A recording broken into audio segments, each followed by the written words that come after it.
Muchas gracias, senador presidente. Muy buenos días,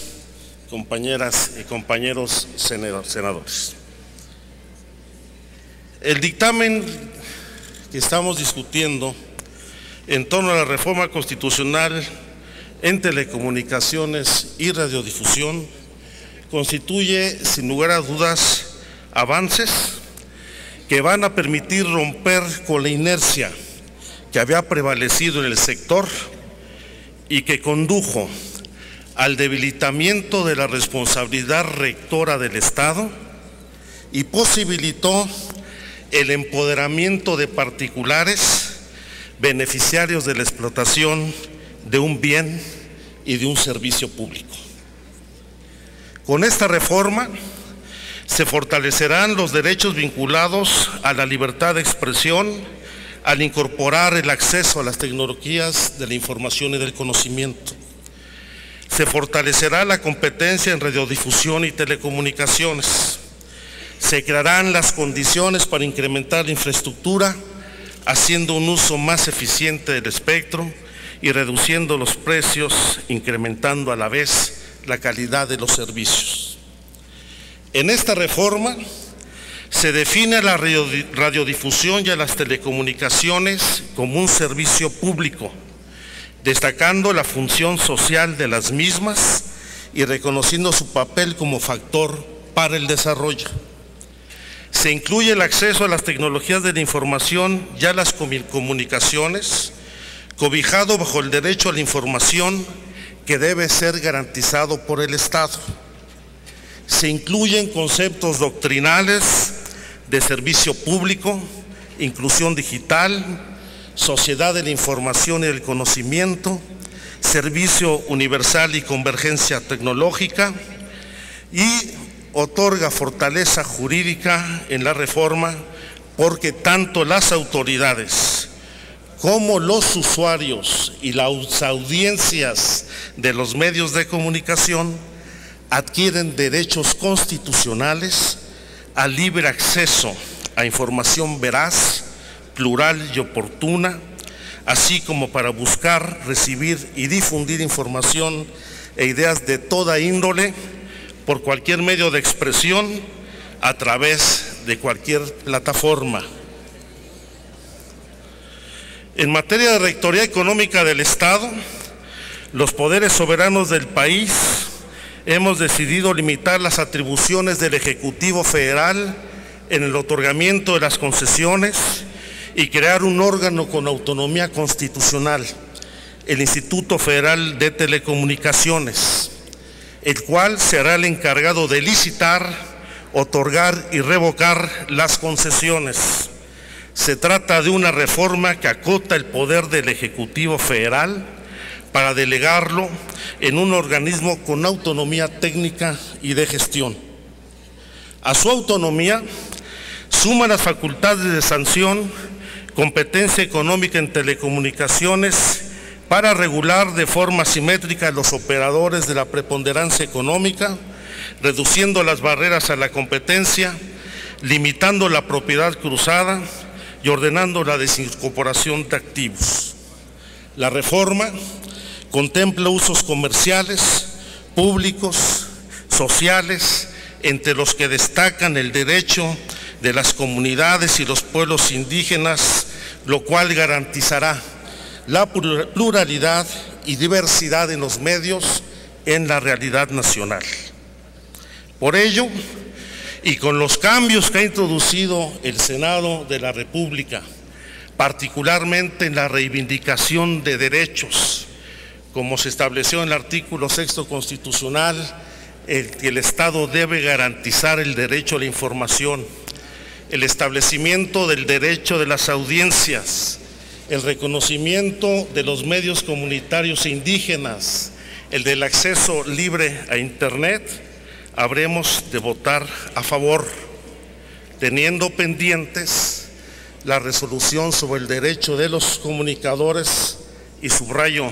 de las comunicadoras que hasta ahora se han negado a incorporar en el texto constitucional. Sin embargo,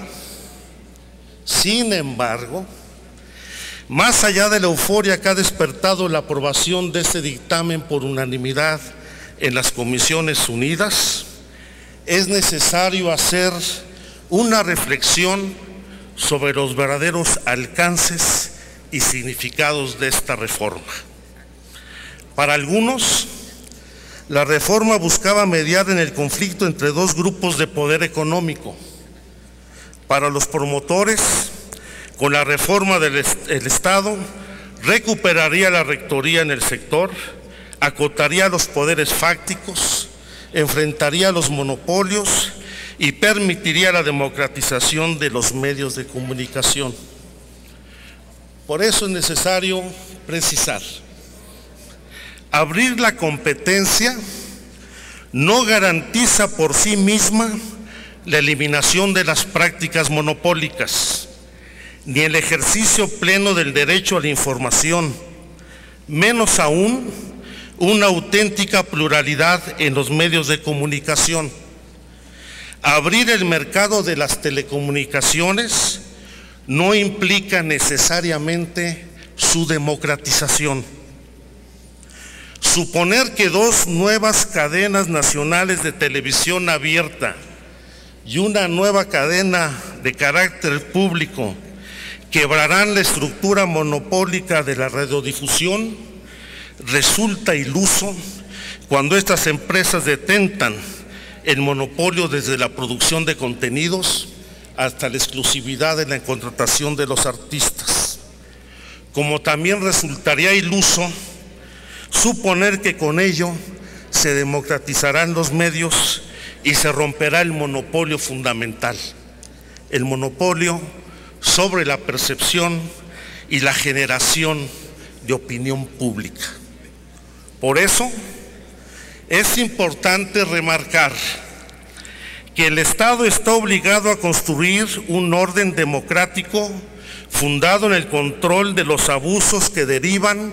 de la concentración del espacio radioeléctrico del país, ya que es en este sector donde se encuentran los monopolios más poderosos y las mayores resistencias al cambio. El espacio aéreo, el espacio del espectro radioeléctrico, es propiedad de la nación. Las telecomunicaciones y las actividades de la radio y la televisión, como lo ha definido la reforma, son un servicio público que debe atender no solo las necesidades recreativas, sino también el desarrollo educativo y cultural de nuestro país, y debe contribuir a construir una cultura de tolerancia y respeto a la pluralidad y la diversidad social, étnica y de género en el desarrollo de la convivencia cívica y la integración nacional, por lo que es preciso que en la ley reglamentaria se ratifique el carácter público de los medios de comunicación, se diversifiquen las concesiones, se establezcan acuerdos sobre sus contenidos y se hagan valer los mecanismos de vigilancia y control sobre los concesionarios. La libertad de expresión es el derecho de todo individuo a expresar sus ideas por cualquier medio. El derecho a la información, que hoy se refrenda como una responsabilidad que el Estado debe garantizar, es que las personas se encuentren bien informadas para poder opinar y expresarse correctamente. Por ello, esta reforma de telecomunicaciones debe fortalecer la rectoría del Estado en el espectro radioeléctrico y en las disposiciones correspondientes sobre un bien de la nación, evitar la concentración de las frecuencias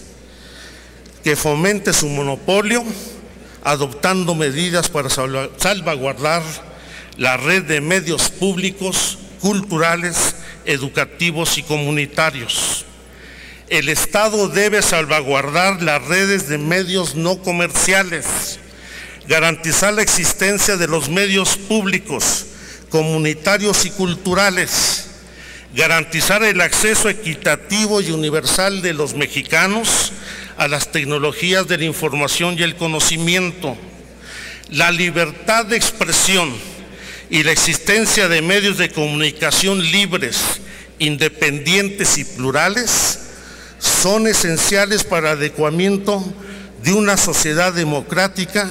y son condición fundamental para el desarrollo de cada individuo en el pluralismo y la tolerancia. Estamos dando